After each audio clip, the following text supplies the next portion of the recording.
Hi, welcome to Diving into Deep Waters. This is part 2. So if you didn't have enough of us the first time, too bad.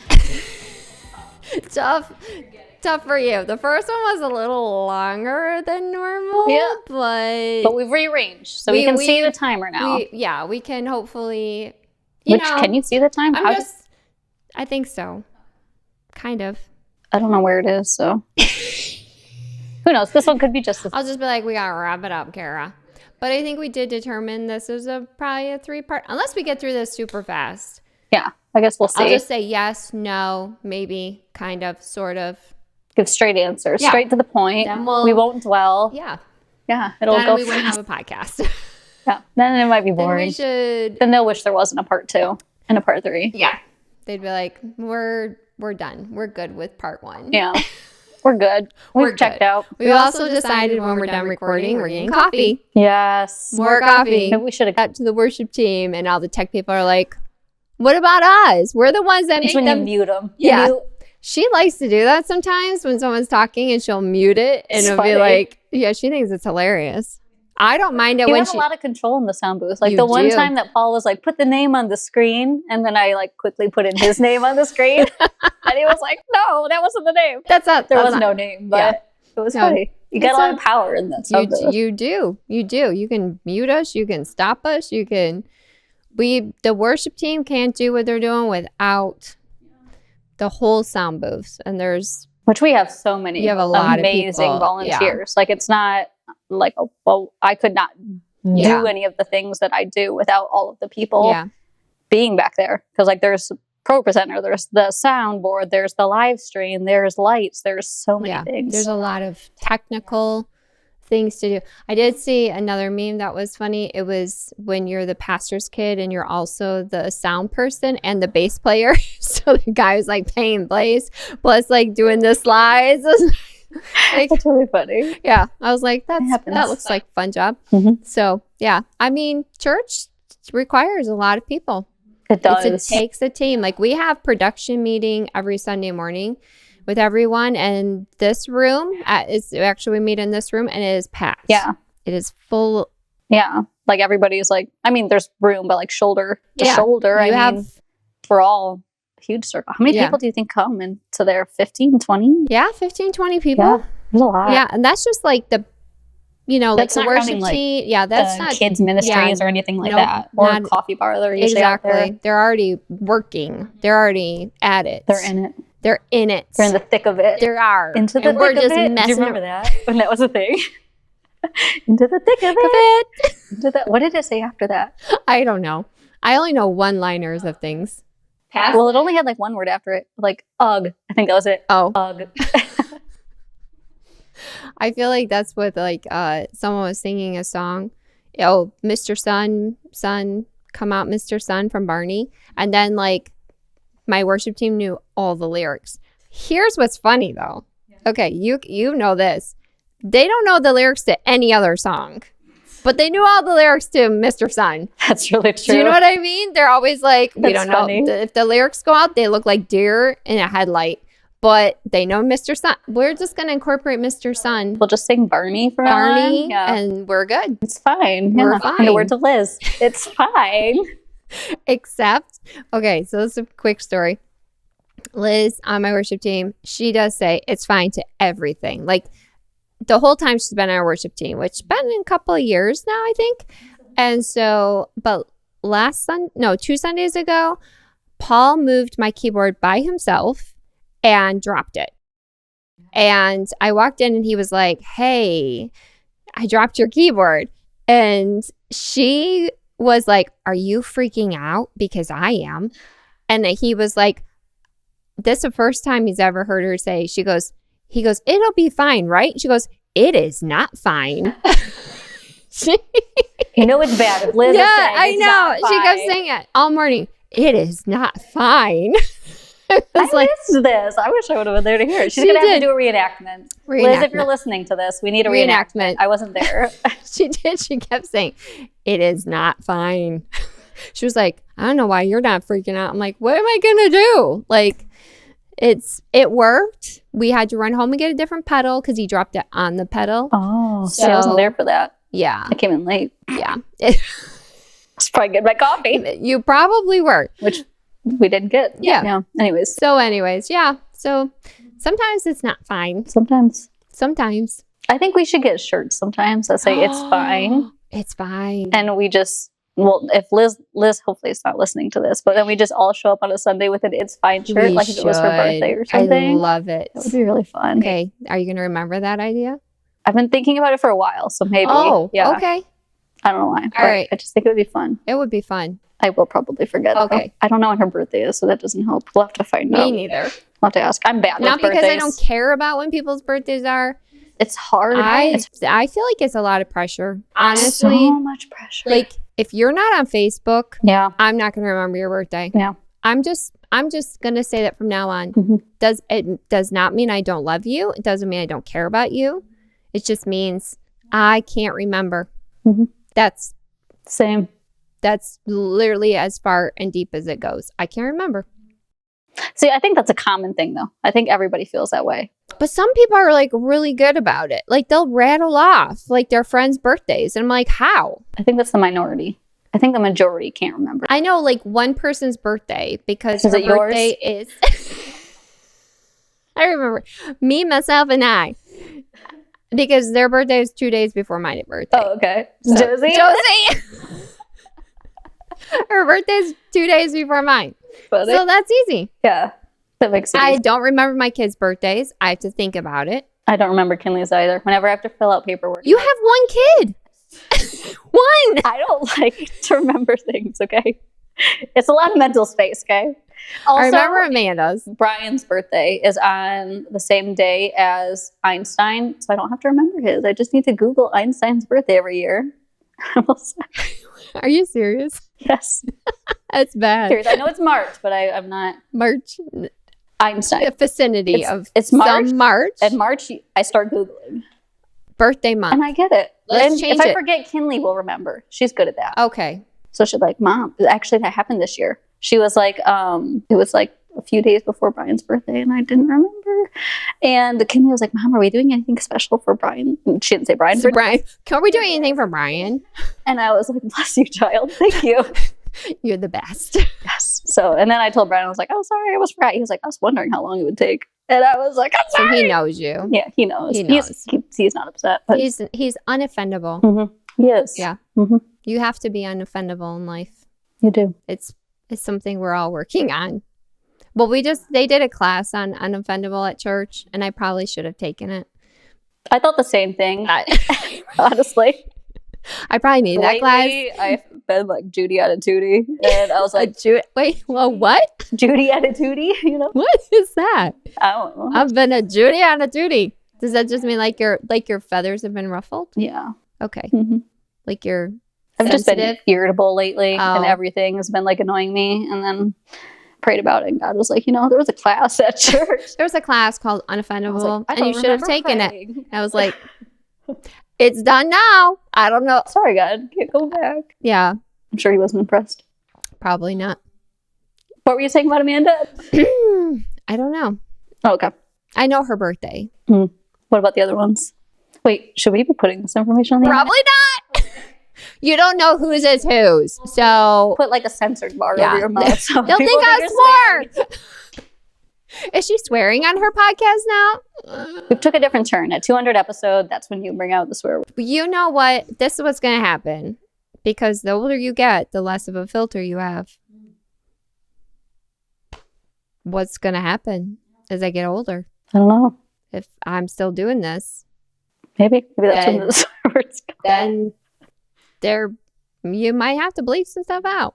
I feel like you're already pretty unfiltered, though. Like, I feel like you kind of just say it how it is. You know? I don't swear, though.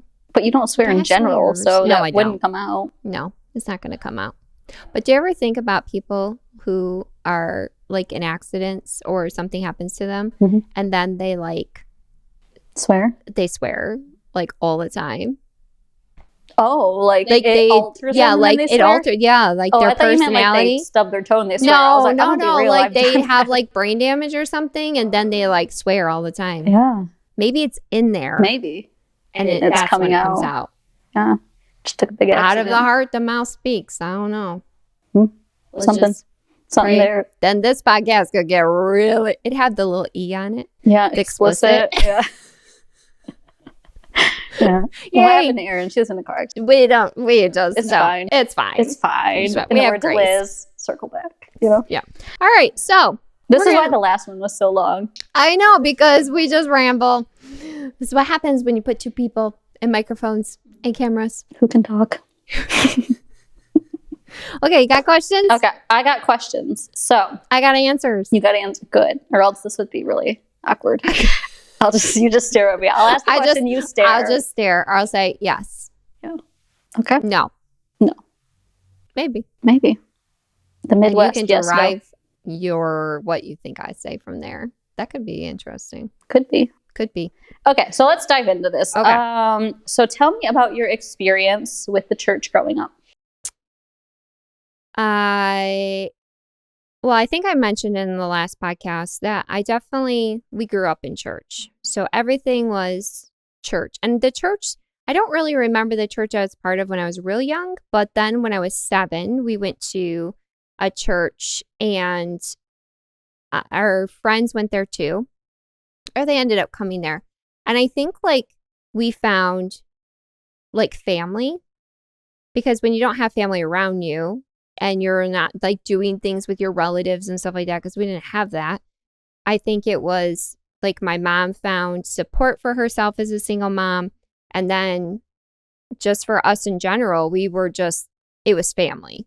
So I think that I loved that about church. I loved that looking back, there was some stuff, but I think in the beginning when we first started there, I think everyone was looking for that same thing and just brothers and sisters in Christ. Very much that played out to the point of us calling everyone brother and sister.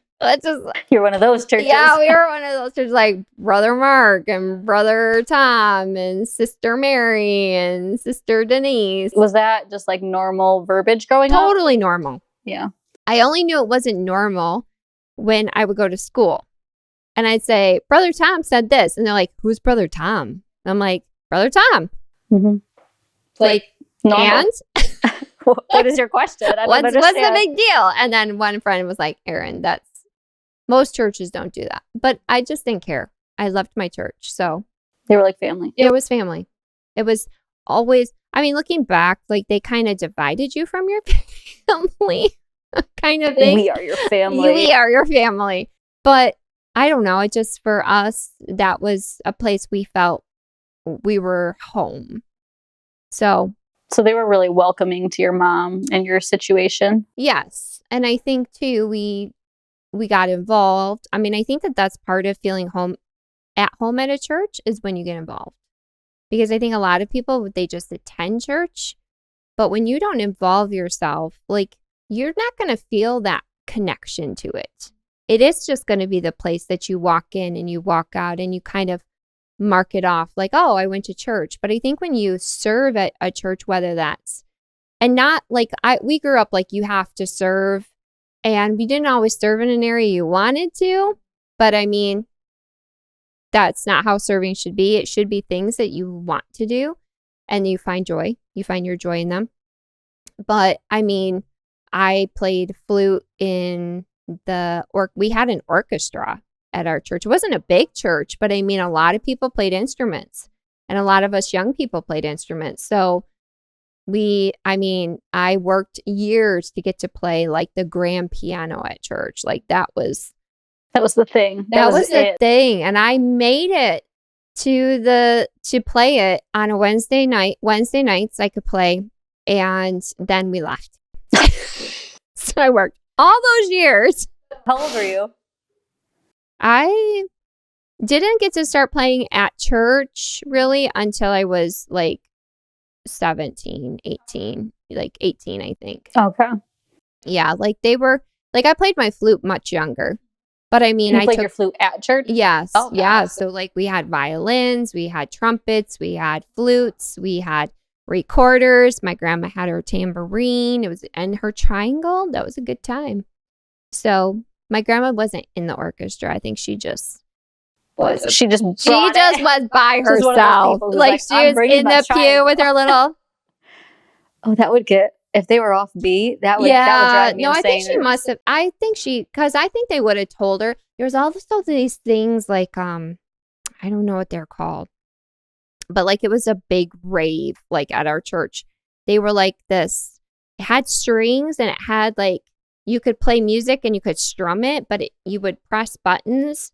It was, I don't remember what it was called, but everyone bought one because you could use it for your like worship time with the Lord by yourself. Because all the songs that church were written by our pastor's wife or by people that we knew in our, because there was a couple brothers that had churches, so they would like share songs. We didn't do any of the world's. You didn't do hymns or anything like that either? Like we would do hymns, yeah. But I mean, most of the songs were like written in-house, or like our pastor's wife's sister was a phenomenal pianist, and so she wrote songs. Like trustworthy people, you know, we would sing their songs. And a lot of them were like straight out of scripture.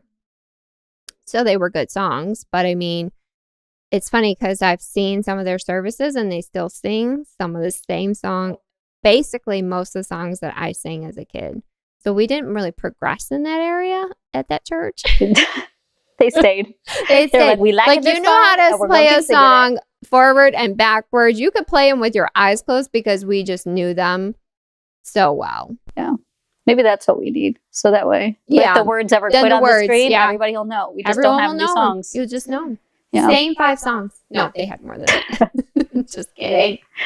But yeah. So then you grew up playing flute in the band with or did you have to practice for a while before you were able to play flute? Yeah, we had like auditions, I think, where we had to like audition. Also, I mean, they were very good about like, you had to be a worshiper.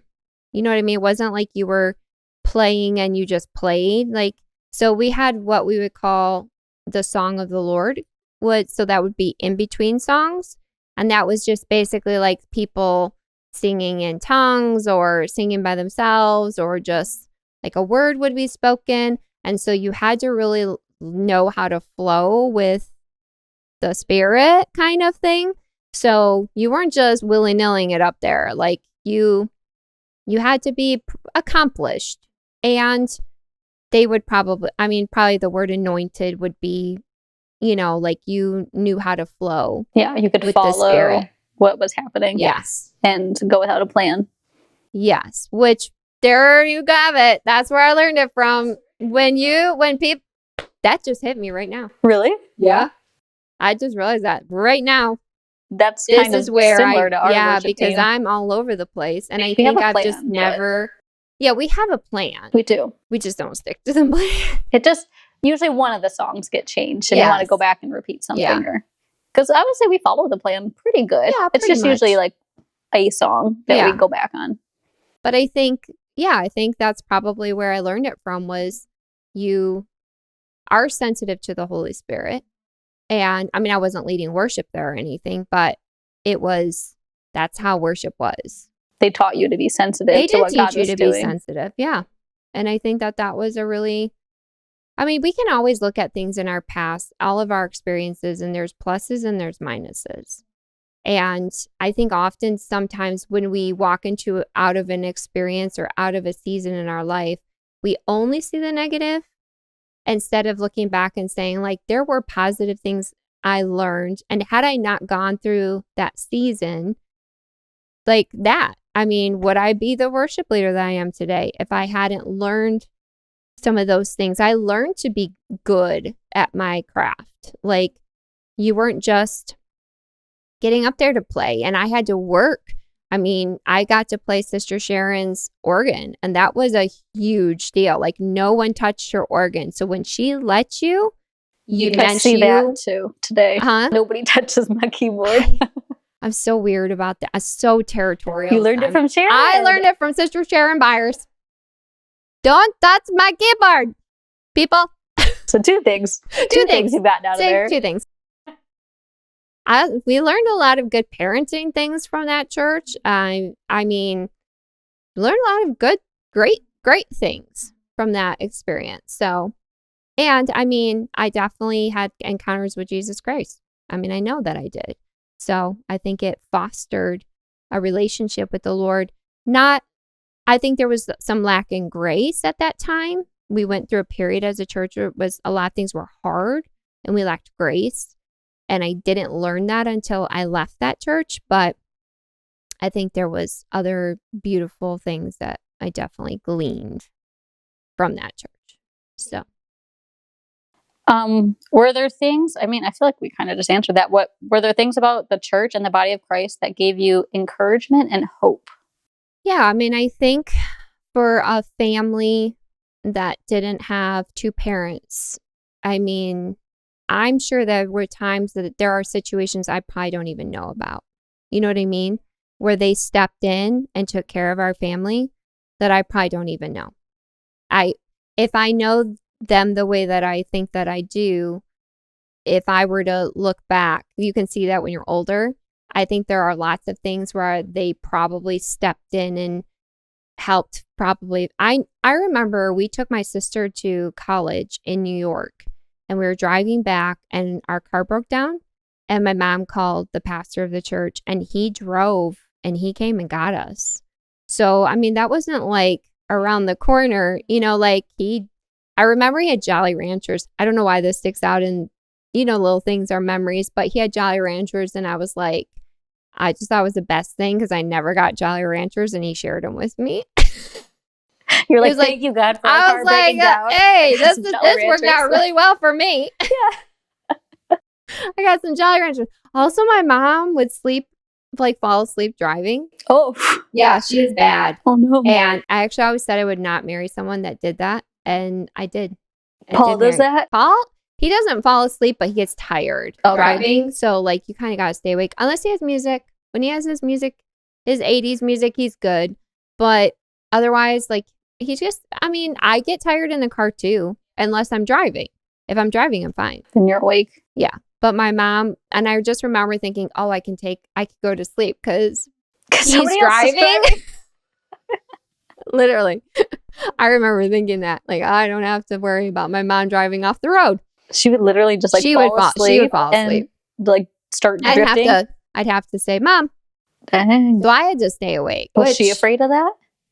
Of falling asleep? Or she was just I don't know. This just happens. I mean, I'm sure. This is how the Lord's going to take me. That's how they went down.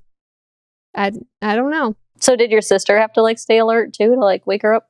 Yes, but my mom fell asleep one time. We were driving to Florida. My sister was driving. My mom fell asleep and my sister like overshot on the highway and flipped our car. Oh my gosh. Yeah. So we were in a terrible car accident. Like we slid down. I remember waking up because I was sleeping in the back seat and being upside down and watching the highway like we were careening down the highway upside down. That's terrifying. Yeah, it was. Yeah. And I crawled out the back window and some people, thank God, like saw it happen. So they stopped the rest of the highway. Like they made everyone like stop. And so they came over, ran out, got me out, and then got my mom and my sister out. Wow. So were any of you hurt? No, like we were sore. And I remember we had to drive in a car after that. And that was the worst. Because it just, every bump, was like PTSD. It was bad. How old were you? I was 9. Wow. Yeah. That's terrifying. Yeah, it was terrifying. And you didn't even start swearing afterward. I didn't swear. So I'm going to be fine. Something happens, if I get a brain injury somewhere. At least we'll know you won't swear. I'm not going to swear. Who knows what else I'll do, but you won't swear. But I won't swear. We'll get back on track. How did your faith form in those early years? Was the church foundational in that, or was that more in your home, your faith being formed? Yeah, I think it came from both. My mom was very good about like devotions with us. I hated them. I do remember that because we had to wake up early. I'm just not a morning person. And like talking in the morning is, too much for me. Same. Yeah, it's too much. You and I are like that. Like we like. I don't like to talk in the morning. We need some time. Like Paul this morning was rattling off all these things about his back because his back's been bothering him. And he did look at me at one point and he said, "Is this too much?" And I was like, be a nice wife and say no. Did you say no? I did. But I said, so you're welcome, Paul. I let you talk. There's your gift. There's your anniversary gift. Happy anniversary. Happy anniversary. I didn't stop you. But it was a lot.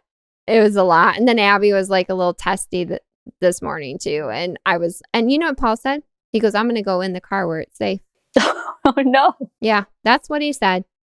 Paul, everyone knows now what you said. And Abby and I united. So that united us. Actually, we're like, oh no, he didn't. So maybe that was his plan. Maybe he was like, I need to bring unity to my home. Yeah, that wasn't his plan. He was like, I've gone through this. I'm trying to help him for years. Yeah. No, let him suffer. Okay. Let him suffer, Kara. Okay. I'm sorry. He's fine. He's a big boy. I'm sorry.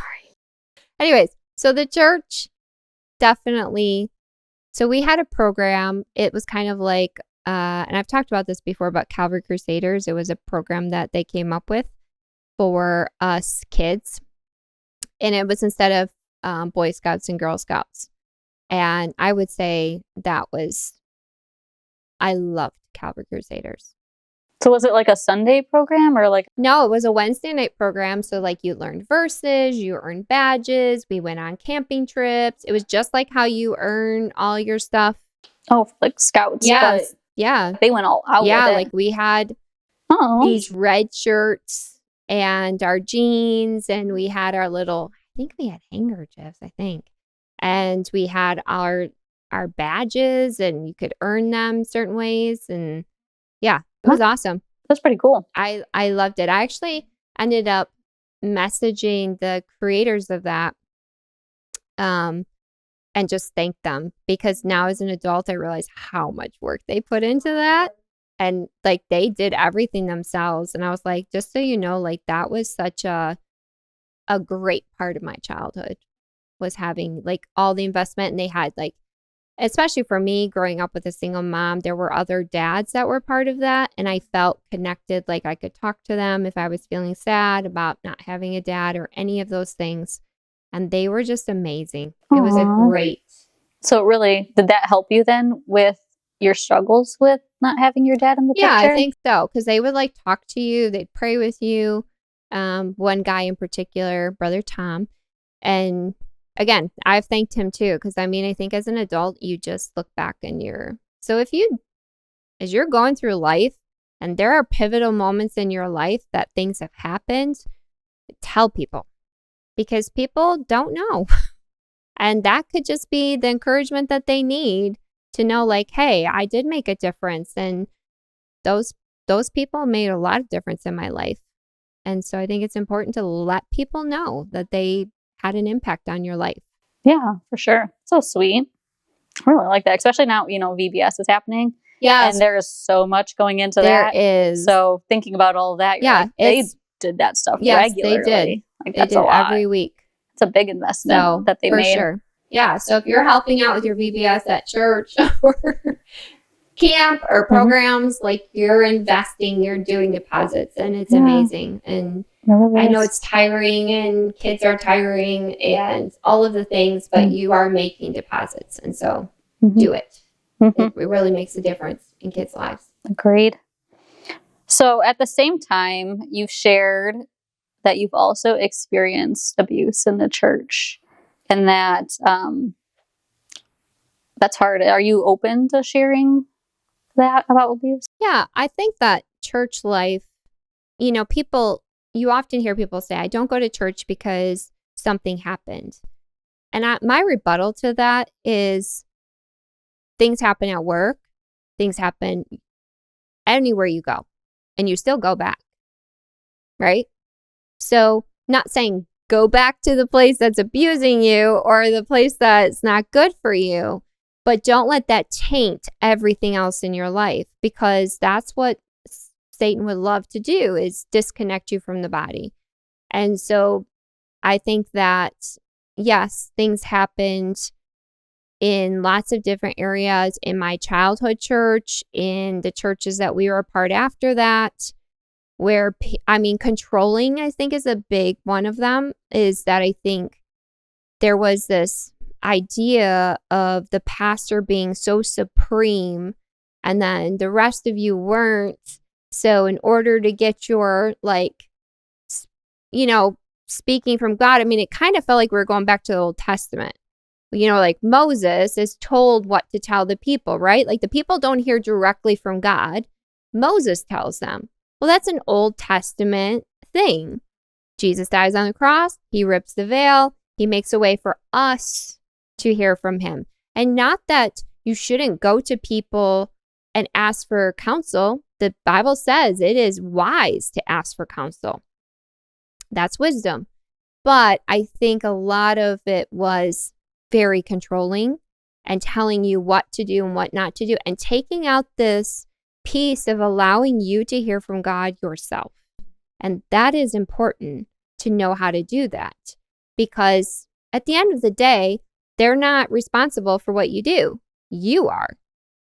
So I think that was something Paul and I had to work through and walk through after we left my childhood church, is like, how do we hear from God for ourselves?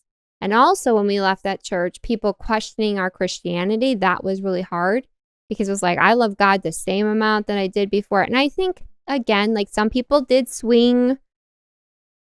You have people that swing like away from God and don't want anything to do with God. But for us, it was just like, we have to refigure some stuff out. And because we've always listened to what a man told us and we respected him, we always did what he said. But that was taking out the element of what does God say and learning to hear from God ourselves. And I think that's why it's like, even Paul will say that in his message, and I say that on this podcast. Don't just listen to what we say. Look, find out for yourself.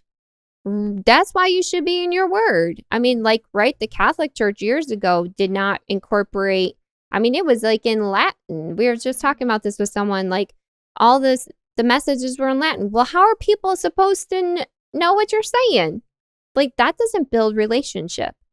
So I think that lacked. And then I think we went through a lot of stuff when we felt the call to help with hope, or to start hope.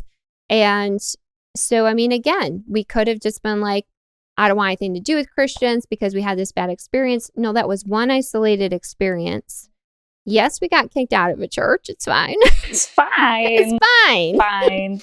But, I think it also, when I look back, I'm like, would we have started hope if we hadn't gotten kicked out? Yeah. I don't know. I don't know if Paul would have taken that step for himself if we wouldn't have gotten kicked out. I think the Lord was like, you're only going to do this if I kick you out. And that it was a push. And a man did it, and he did it in the wrong way. But I think at the end of the day, it was God saying like, hey, you need to go do this. I have a call for you, and you're not going to do it unless I. Which sometimes we need that push. Yeah. And you can't see that in the moment, right? Like at the moment, it felt like the worst thing on the earth. But when I can look back 14 years later. What did that struggle look like for you? Did you struggle with that after you left of, am I doing the right thing? Or was it just clear to you that like you were doing the right thing? And yeah, I think when you leave something that you were kind of taught when you left, you must obviously the church is a church and we're human, and you talk about people when they leave. That's kind of is what people did. So then you find yourself in that situation and you're like, I know what they're saying about me. And that was really hard. And we had to repent for what we had said about others. It's humbling too, because you realize you kicked people out when they probably needed you the most. When they were, just because you didn't attend the same church didn't mean that you couldn't be friends. We serve the same God. So I think that's now you're probably not going to be as close because you're not doing life together in the same way that you were. But why do we have to? I don't know. That's something that Paul and I learned to hold loosely with people. It's like, hey, If you feel to be at Hope, great. We love having you.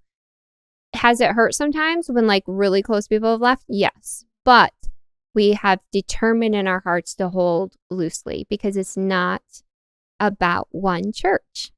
And if someone's not growing and someone's not flourishing and you're not receiving and feel like you can give, then you need to find the place to do that.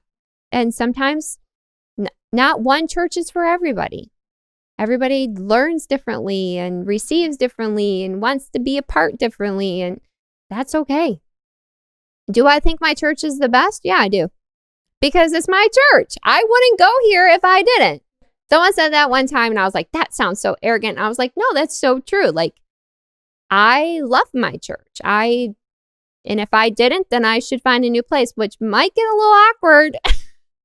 Maybe you just go somewhere else Sundays. Paul's here. You're like, somewhere where's else. Erin? She went to look for a new church. Which I think is always the joke when you're not here on Sunday anyways. Yeah. She's at a different church. Yeah, she went and visited a new church. She got fed up with us, you know?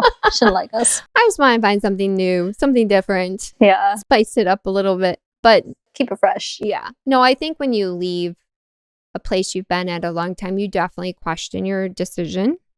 But God was really faithful to bring people along, like, because I felt like I did lose my friends. Like I found a new friend at the church we were attending. And then, you know, it's not an easy process like moving churches. I think that's hard for people.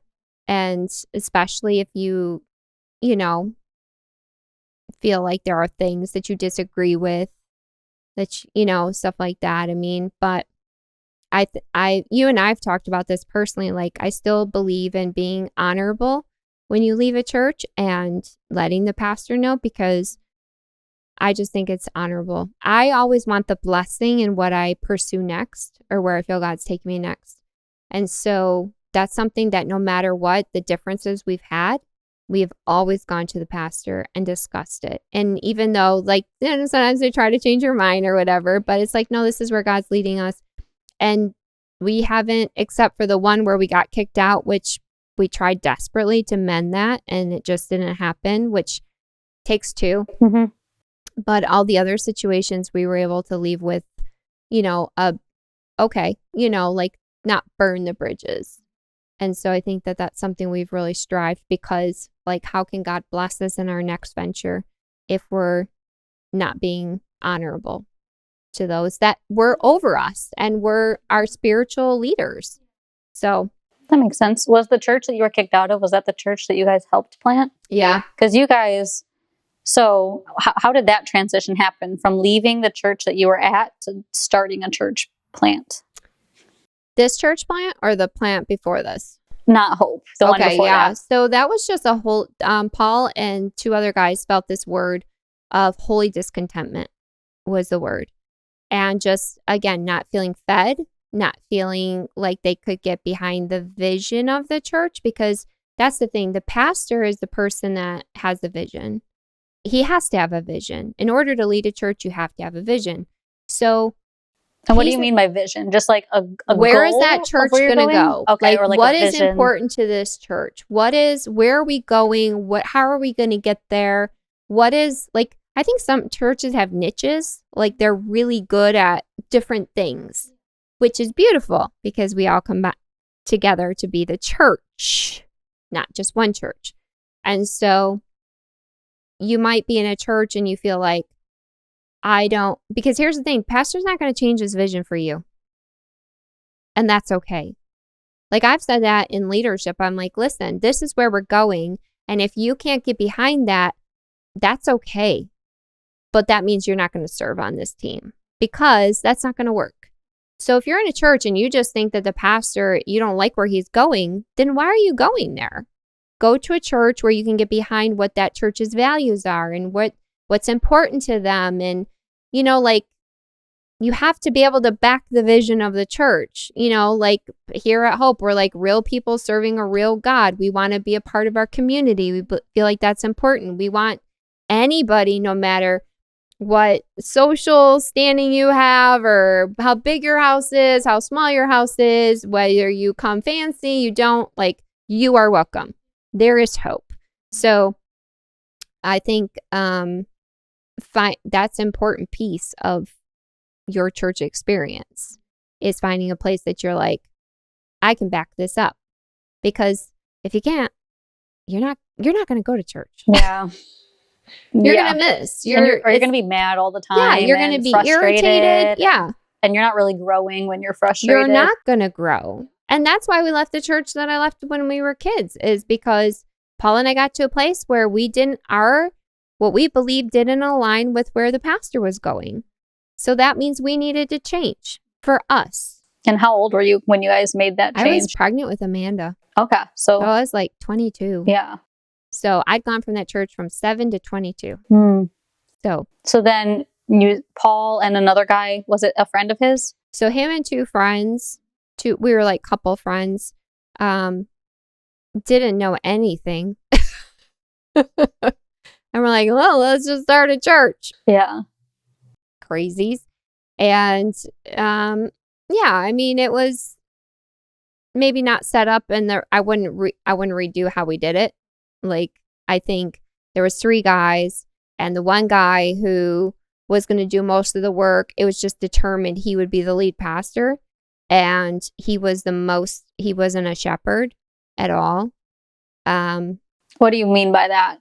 Like, he didn't care about people. And you can't shepherd if you don't care about people. Because a shepherd, right, gets in the dirt with the sheep, goes and finds the sheep. And when you aren't willing to do that, you're not a good shepherd. And I think that pastors are called to be shepherds. Yeah. So, I mean, that's a big problem with the church today, right? Is that people have an issue that the pastor is here and everyone else is over here. That's not being a shepherd. A shepherd is someone who's willing to, like, no matter who you are or what you bring to the table, you're important. And I mean, that's hard sometimes because people are hard. Ministry requires a lot. It is. I was thinking about that the other day, how like we're all called to forgive and to have grace and all of that stuff. But when you're in ministry, you're called to do it more often than other people. Yeah. Because you're just working with a lot of people and it happens. And like I see that firsthand is how often I see grace being extended and overflowing, and how I think that's also why leadership and being in ministry, like the Lord puts such an importance on it. Like there's a double you're standard. Accountable. Yeah, you're accountable to so much more. Yeah. Because I think for people who aren't in ministry, like you might have to forgive somebody, I don't know, once in a while, like have grace once in a while. Yeah. But when you're constantly having to do it, like it's easy to not want to shepherd anymore. Have you guys ever felt that way? I think you can get tired.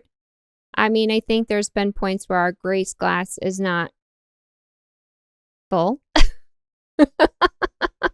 Which I feel like is but then you human. go away. That's then human. you go away for a little bit and then you come back and you're fine. I think we've learned to know when that is too. Like we can tell when we're being short, when situations you feel really short about them and you're like, okay. And then Paul will just say, I think we're depleted. So I think that that's important to recognize. Recognize your Judy attitude. Yeah. I've literally never heard that. I swear I've never heard that in my life. I don't know. Let us know in the comments. When we're done, heard it? We're going to look that up. I'm going to look that up. I've heard it somewhere. It's got to be a saying. Okay. Yeah. Let us know. Let us know if you've heard it. So I think we have like time for one more in this one because I know it went by fast. It did go by fast. Okay. How many more minutes we got? We got like one more question or like? Maybe. Yeah, we're good. Oh no. Okay. So. I don't know. She's like, I don't know what to do. I have so much more. Okay. So you started. All of my questions are leading questions, like to go into something. Well, I think we can wrap it up here. And then I think our third part, we're going to kind of get into more of. We still had stuff on the list. I don't know. Yeah, more stuff. Ministry. Stay tuned. We got to figure that out. Because we got more things. But yeah, we're I see that's what happens when you're just having good conversation. You just. The time flies. Yeah. Yeah. But when she sent me these questions, I was like, this is more than 2 parts, I think. But it's fine. Surprise. It's good. So it's good. It's good. It's good. It's great. It's fine. It's fine. That if you get nothing else from this podcast, it's fine. You just say it's fine until it's not. Until it's not. And then it's not fine. All right. We'll see you for part 3.